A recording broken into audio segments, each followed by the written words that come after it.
बात आज शुरू करनी है जहां पे कल मैंने खत्म किया था। मुझसे अक्सर लोग कहते हैं कि यहां पर पॉलिटिकल बहस ज्यादा होती है। मुझसे लोग अक्सर कहते हैं कि हाँ, हालांकि आप बहुत सारे मुद्दे उठाते हैं, लेकिन आपको लगातार सामाजिक मुद्दे उठाने चाहिए, वो कुरीतियां जो समाज में मौजूद हैं। कुछ लोगों ने यह भी कहा मुझसे कि आप अगर एक समुदाय की तरफ ज्यादा मुद्दे उठाते हैं तो अपनी तरफ क्यों नहीं देखते। मैं आपकी बात से इस वजह से थोड़ा सा इत्तेफाक रखता हूं, क्योंकि ऐसा बात सच है कि मेरे लिए सारे सब लोग समान हैं, मुद्दे सारे बराबर हो, चाहे इधर कोई कुरीत हो और चाहे उधर कुरीत हो, बराबर आवाज उठानी चाहिए, बराबर नजर आना चाहिए और ये समानता जो बैलेंस है वो जिंदगी में बरकरार रहे, मुद्दों में बरकरार रहे, हमारे आपके भाईचारे में बरकरार रहे। यही मेरी उम्मीद है और यही मेरी ख्वाहिश भी।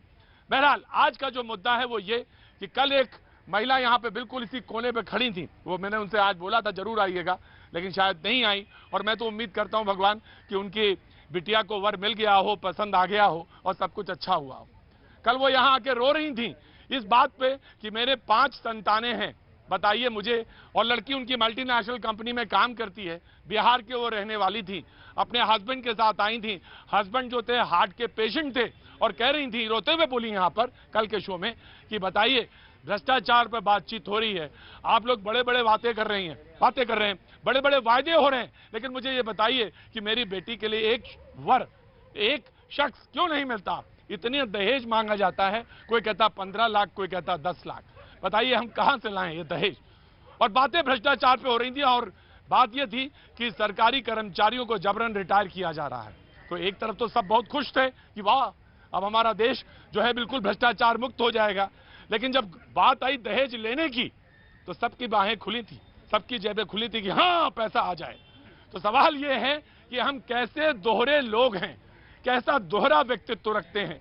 जब बात आती है कि दहेज नहीं लेना है, कहां रहने वाले हैं आप? आजमगढ़ के।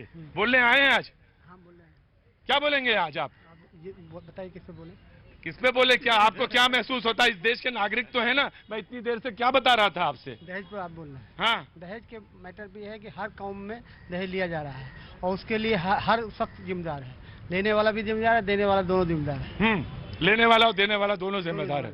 बात तो खैर आप सही कह रहे हैं, और यही बात 1961 में जब कानून बना दहेज विरोध के खिलाफ अधिनियम, तो उसमें यह बात जरूर थी कि आप लेंगे भी या आप ऐसी बात भी करेंगे, या लेने वाला और देने वाला दोनों ही दोषी हैं। लेकिन बात दरअसल ये है कि दिन पे दिन मैं आंकड़े देख रहा था, 2004 से 2015 के आंकड़ों की तुलना कर रहा था, तो लगभग 50,000 से थोड़ा ज्यादा केसेस हैं, 498 के, यानी दहेज के लिए प्रताड़ना के। और जब मैंने देखा 2015 के, तो 1,12,000 से ज्यादा हैं। आप सोचिए, ये तो सिर्फ रजिस्टर्ड केस हैं और ये स्थिति है।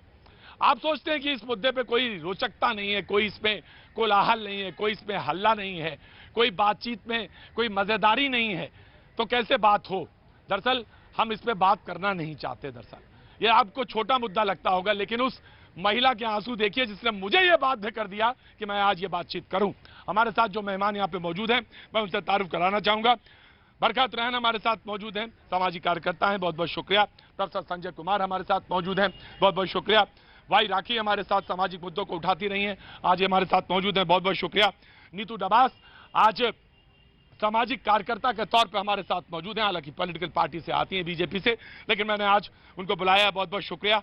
अजय गौतम हमारे साथ मौजूद हैं, हम हिंदू संगठन से जुड़े हुए हैं, बहुत बहुत शुक्रिया।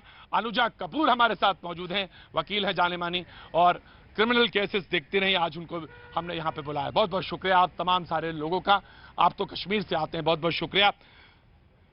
मैं अजय गौतम जी सबसे पहले आपसे खड़ा करना चाहूंगा। आप हर मुद्दे पे चिल्लाते हैं, हर मुद्दे पे बोलते हैं, मतलब धरती आसमान एक कर देते हैं हिंदुओं के मुद्दे पे।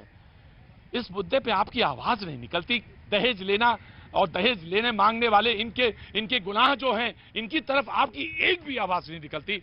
हम हिंदू और मुझसे यह बराबर कहा गया, पिछले हफ्ते शो कर रहा था कि आप हमारे छोटे से मसले को इतना बड़ा कर देते हैं और अपनी तरफ झांक के नहीं देखते हैं। मुझे बड़ा खराब लगा था, लेकिन यह बात सच है। देखिए, शुक्ल